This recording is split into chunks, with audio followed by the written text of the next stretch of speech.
بہت سے جرائم ایسے ہیں جن کے نتیجے میں انسانوں کو پھانسی یا سزائے موت دی جاتی ہے۔ پھانسی یا سزائے موت کا سبب بننے والا سب سے بڑا جرم کسی کا قتل ہے۔ دنیا میں کسی بھی انسان کو قتل کرنے کے الزام کی پاداش میں اس شخص کو بھی پھانسی یا سزائے موت سنا دی جاتی ہے، لیکن دنیا میں ایک ایسی ہتھنی بھی تھی جسے نہ صرف سزائے موت سنائی گئی بلکہ اس پر باضابطہ طور پر عمل بھی کروایا گیا۔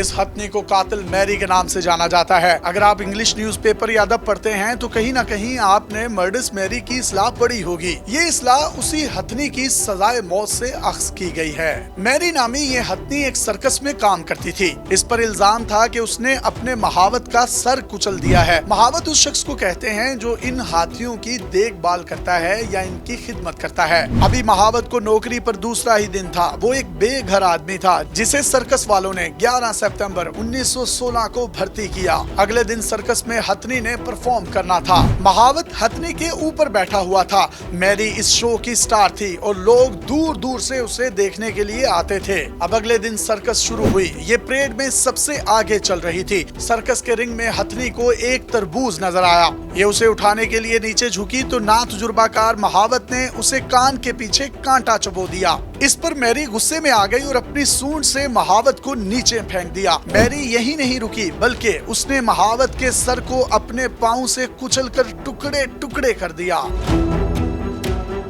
اس واقعے کی منظر کشی اس وقت کے ایک اخبار نے بڑی دل دہلا دینے والی تحریر کی صورت میں کی۔ اخبار کے مطابق میری نے پہلے مہاوت کو سونڈ میں لپیٹا اور اسے اپنی پیٹھ سے نیچے کھینچا، پھر اسے ہوا میں تقریباً 10 فٹ تک اچھالا۔ یہ نیچے گرا تو اس نے اس کے جسم میں اپنے دانت گاڑ دیے جس سے وہ شدید زخمی ہو گیا۔ یہ کنفرم ہو چکا تھا کہ اس کے پیروں اور دانتوں سے لگنے والے مہاوت کی موت یقینی ہو چکی ہے، لیکن ہتھنی نے اپنی پھر بھی کارروائی جاری رکھی۔ جب تک وہ تڑپ رہا تھا تو اس نے اس کے سر کو اپنے پاؤں سے کچل کر اس کے ٹکڑے ٹکڑے کر دیے۔ اس کے بعد بھی ہتھنی کا غصہ ٹھنڈا نہ ہوا تو اس نے ایک بار پھر مہاوت کو اپنی سونڈ میں اٹھایا اور سرکس دیکھنے آنے والے تماشائیوں کے اوپر پھینک دیا۔ حواس باختہ ہجوم اور سرکس کی انتظامیہ یہ مناظر دیکھتے رہ گئی۔ ہتھنی کے اس اقدام پر تماشائیوں میں شدید غصہ پھیل گیا اور انہوں نے فوری طور پر ہتھنی کو مارنے کا مطالبہ شروع کر دیا۔ اپنے شکار کو ٹھکانے لگانے کے بعد ہتھنی پرسکون ہو گئی اور اس نے مزید کسی کو بھی نقصان نہیں پہنچایا۔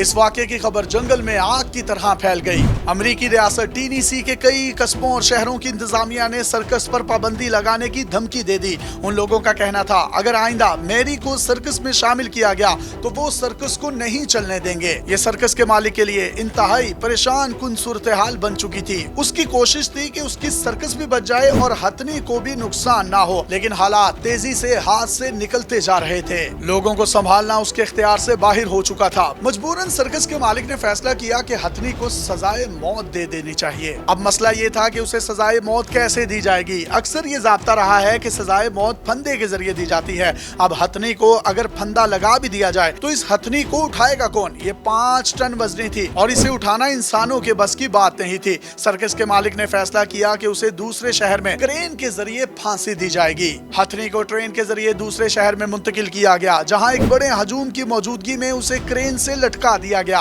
اس ہتھنی کو تقریباً 2500 لوگوں کے ہجوم کے سامنے پھانسی دی گئی۔ پہلی بار جب اسے کرین کی مدد سے اٹھایا گیا تو اس کا وزن زیادہ ہونے کی وجہ سے کرین کی چین ٹوٹ گئی جس سے یہ نیچے گر گئی اور اس کے کولوں کی ہڈیاں ٹوٹ گئیں۔ ہتھنی نیچے گری تو لوگ خوف کی وجہ سے ادھر ادھر بھاگنے لگے۔ شدید زخمی ہتھنی کو دوبارہ مضبوط چین کے ساتھ لٹکایا گیا اور یہ اس وقت تک لٹکی رہی جب تک کہ اس کی جان نہیں نکل گئی۔